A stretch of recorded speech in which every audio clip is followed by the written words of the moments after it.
and really liked it.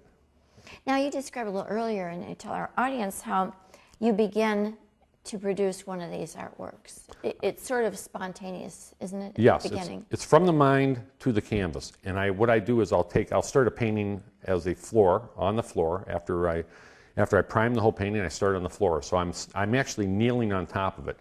I'm 2 feet away, my face is 2 feet away from it. So as I'm going, I start writing across the whole page, not knowing exactly what the whole thing is going to turn out at the end.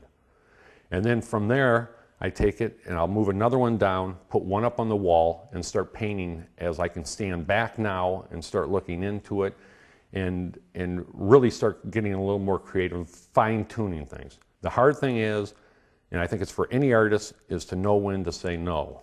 It's stop, it's done. It's over with. It's done. Right. Yeah.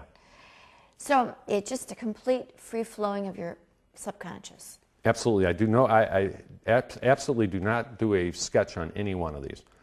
I think that, a lot of people try to do it where I think it flows better that way, because if you overthink it too much and you try to do it from a sketchbook to something else, it's not going to come out that way. It's going to look like it's too thought out. And I don't want mine to be thought out. I mean, I have a lot of people going, boy, my kid could do that. And I've had neighbor kids come over to the house, and I said, here, see this painting here? Try to duplicate it. And I give them canvas, and they can't do it. So when you're finally finished with the work, does it sometimes shock you or surprise you that this came out and like, wow, what does this mean, or how did I get this together? Oh, absolutely. There's sometimes when I'm writing so quick, and I work 3, 4 o'clock in the morning sometimes, and you're writing, you're looking at these figures, and I do ask, where the heck did this come from? I've had, especially my father one time going, you need to see a psychiatrist, but he's more conservative. He's the one who would collect a print that you can see. There's a vase with some flowers on it. My art is not for everyone. But I think that I've had generations from younger kids to college students to grade school that have loved it, that look into it and can read it and read into it. And actually, what I was trying to express or get across, they came up with it. And I think it's more of the younger people that come up with it and understand what I'm trying to get across. Now, you don't always work in a large size canvas. I do I'm starting now to come down. I'm doing some now that are, what I have been doing now is taking the larger canvases and experimenting on cutting them up. So I might cut them up into 2x2, 3x3, 4x4, and then use little sections inside there. Like, I have a friend of mine who's a sculptor that looks at my art and says, just this little part here, I'm looking at that, and that could just be a painting. And I want to give people more. I don't want to, I could cut these up and make 12 paintings out of one painting. But my idea is not just to, do a painting to try to sell it. Sure. It's giving people a lot more, a lot more to think about. And as I look at them, and I've created these, I have about 4 of them on my wall at my house. I still stare at, and I see things that I've never even saw before. Sure. Now, your background is pretty interesting. You started out many years ago in art school. Yes. Would you relate how that all came about? Well, I went to UAD High School, and they never had an art program there, and I always liked art. I always dabbled in it. And one of the teachers that I had, James Bridenstine, who opened up a art room, just one small little room, and it was an art room. There must be about 10 students that took art inside there. He was my biggest promoter. He's the one who told me that, boy, you have talent. You should try to go to Pratt Institute is where I think that you should go in New York.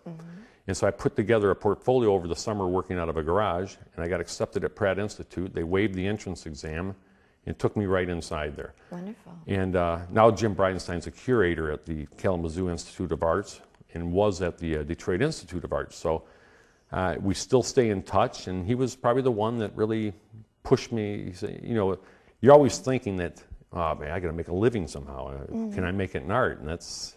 Now, is this a several-year program at the Pratt Institute? No, that was a 4-year program.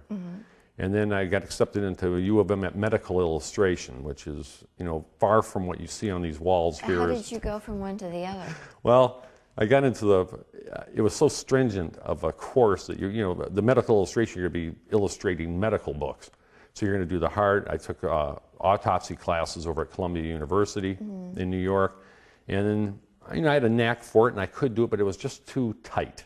I didn't have the freedom that I really wanted to do, Right.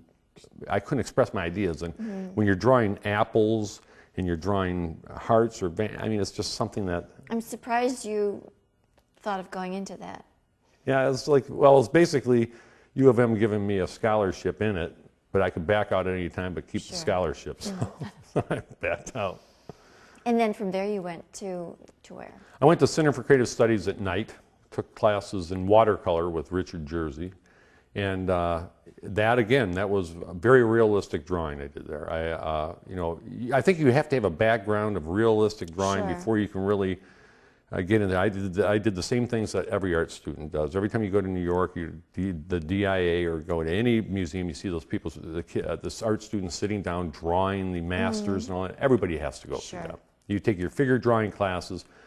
That is something you have to learn, but it's something that suppresses a person too in art school. Oh, definitely. An art school is a great place to, try to home in on your skills.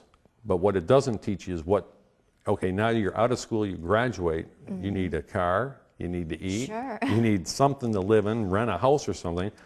And how much art supply costs. Jim, we're going to take a break now. And we'll be right back with Jim Stella, artist. Someone once said, we all come into this world alone, and we leave the same way.